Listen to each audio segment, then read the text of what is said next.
The best asset besides real estate is an option. An option is a financial contract that gives you the right but obligation to buy or sell a stock, specific price or specific date. Call options give you the right to buy a stock, while put options give you the right to sell a stock. Options are not stocks. They are contracts based off stocks. Let's break down the math of this. Imagine you want to buy a house that costs $200,000. You're not ready to buy it yet, but you don't want the price to go up. So you pay the seller $5,000 for the option and $200,000 anytime in the next 6 months. If the house's price goes up to $250,000, you still have the right to buy it at $200,000. That's a $50,000 gain. That's basically how call options work, except instead of houses, we're dealing with stocks. The prices, movements, the patterns, and candlesticks. The lingo you need to know in options. Strike price, the price which you can buy or sell the stock. Premium, cost of the option. The date the option contract ends. In the money, when the option has value, stock price is higher than the strike price for a call. It's usually what you want whenever you're putting a call option and you expect the price to rise when the stock heavily been dropped. Out the money when the option has no value. If I'm throwing too much at you, just keep watching because I'm going to blow your mind even more. So why trade options instead of just buying stocks? Leverage. You control more shares of stock with less money. What else do all have in common? We broke. That loan that you got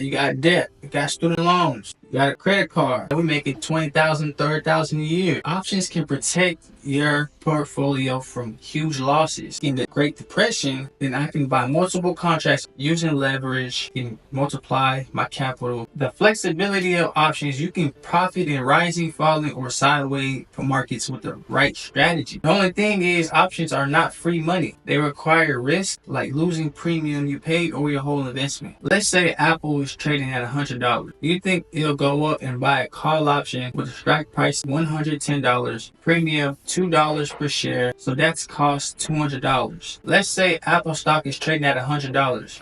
You think the price will go all the way up to the moon, so you buy a call option with it. Strike price at $110, premium $2 per share. Options gives you 100 shares, so this costs $200. If Apple stays below $110, your option expires worthless. You lose the $200 you paid. That's your maximum risk. Let's dive into how you can start trading options. Choose a brokerage. Start small. Trade 1 to 2 contracts to get comfortable a week. Practice risk management. Cut the losses quick. Use your stop loss and make sure you have time on your hand. Time is your biggest asset. Use tools like Thinkorswim, Robinhood, TradingView, and all these tools will help you analyze stock charts. And the last thing you need to do is practice. Stay disciplined. Come up with a strategy and make sure you follow it. You document. You write down each day you buy and sell. Each day that you accumulate losses that you learn from it. There's a lesson to it. If you want more videos like this, make sure you join my Discord, like the button, share it if you're new, and let's all create a community where we can trade options.